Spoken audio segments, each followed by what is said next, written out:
করছো? What nonsense! Sohel, কি হয়েছে তোমার?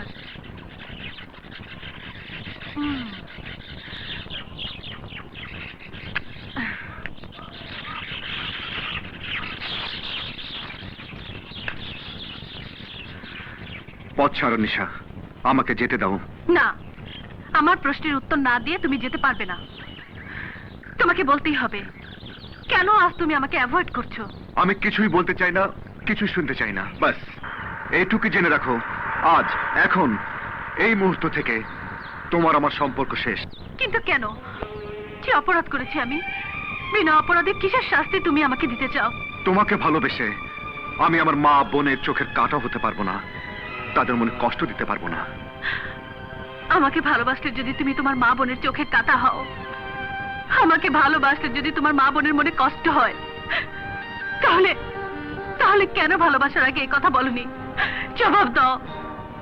সেদিন তোমাকে আমার বাবা যতগুলো আঘাত করেছিল, আমিও ততগুলো আঘাত নিজের গায়ে নিজে নিয়েছিলাম। কারণ কারণ এই ভেবে সুখ দুঃখ যেন দুজনে সমানভাবে ভাগ করে নিতে পারি। কিন্তু আজ তোমার আমার ভালোবাসার মাঝে যখন বাধা এসে দাঁড়ালো, তখন তখন তুমি আমার কাছ থেকে মুখ ফিরিয়ে নিতে চাইছো। এ তোমার কেমন ভালোবাসা? তোমার আমার ভালোবাসার কি অর্থ সোহেল?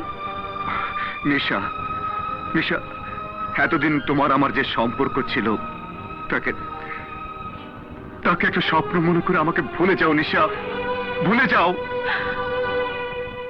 ভালোবাসাকে স্বপ্ন মনে করবো? এ তুমি কি বলছো সোহেল? হ্যাঁ, এরপর তুমি আমার সাথে সম্পর্ক রাখতে চাইলে আমার আত্মহত্যা ছাড়া আর কোনো পথ থাকবে না।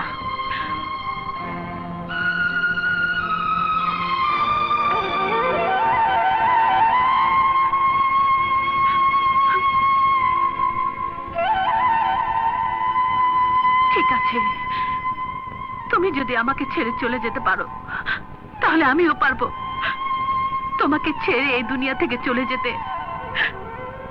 এই জীবনে যদি তোমাকে আমি না পাই, তাহলে এই পৃথিবীতে আমার বেঁচে থেকে কোনো লাভ নেই।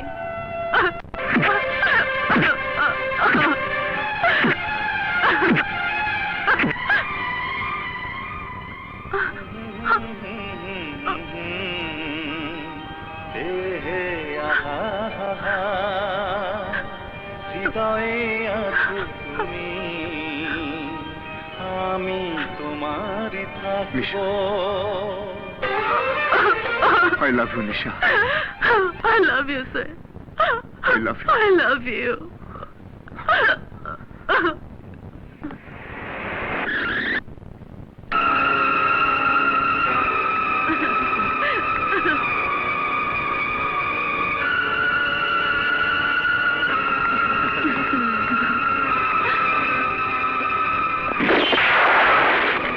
এরপর কোনদিন সোহেলের দিকে রিভলভার ওঠালে আমি তোমাকে দুনিয়া থেকে উঠিয়ে দেব।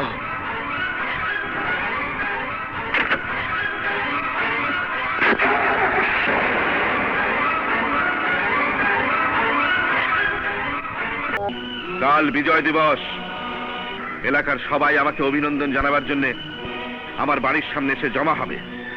তখন সমস্ত এলাকা জনশূন্য থাকবে। আমার গার্ডসদের পাঠিয়ে ওই হারামখোর বাবলাকে যেখানেই পাবি খতম করে দেবি। তারপর দেখব ইন্সপেক্টর রহমানের পরিবার কেমন করে বাবলার ভিক্ষার খাবার খেয়ে বেঁচে থাকে।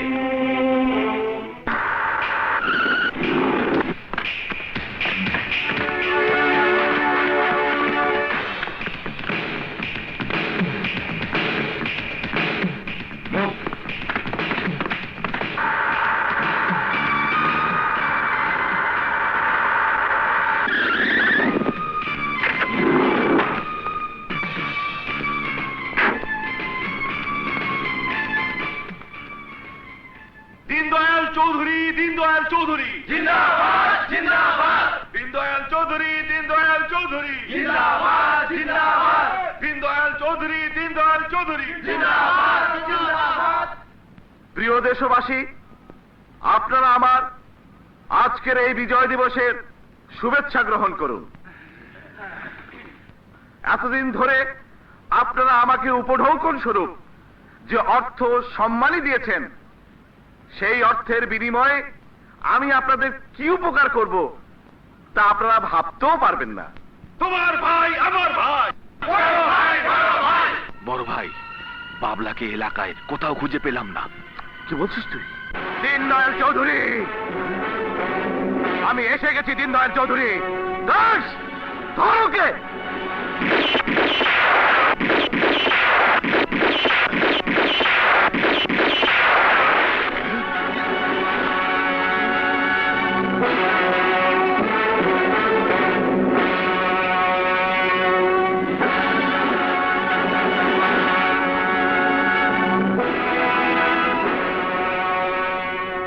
দেখো, তোমরা সবাই তোমাদের বড় ভাই চোখের দিকে ভালো করে তাকিয়ে দেখো। এতদিন যে বড় ভাইয়ের চোখ দেখে তোমরা ভয়ে জড়সড় হয়ে থাকতে, আর সেই বড় ভাই রক্তচক্ষু ভয়ে ফ্যাকাশ হয়ে গেছে। দেখো,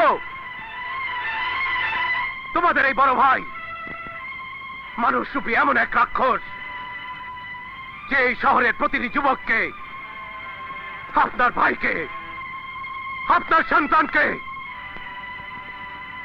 সমাজের চোখে এমন এক ঘৃণিত অমানুষ বানাতে চায়, যেন সে টোকাই রংবাজ হয়ে তার বাড়ির দরজায় এসে গোলামির জন্য দিন রাত পড়ে থাকে, এক মুঠো ভাত আর এক বোতল মদের জন্য।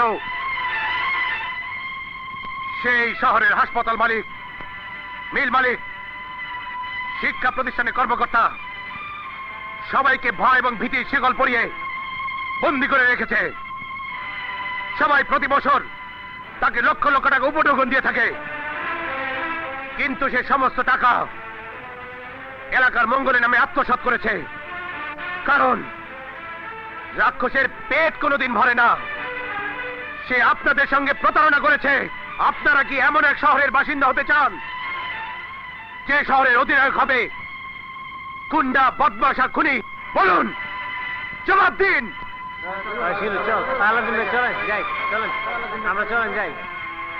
দেখেছো বড় ভাই, কাল পর্যন্ত যারা তোমার সামনে মাথা নিচু করে দাঁড়িয়ে থাকতো, আজ তারাই কেমন করে তোমাকে পিঠ দেখিয়ে চলে যাচ্ছে। এবার সত্যের আগুন দিয়ে বিদ্রোহের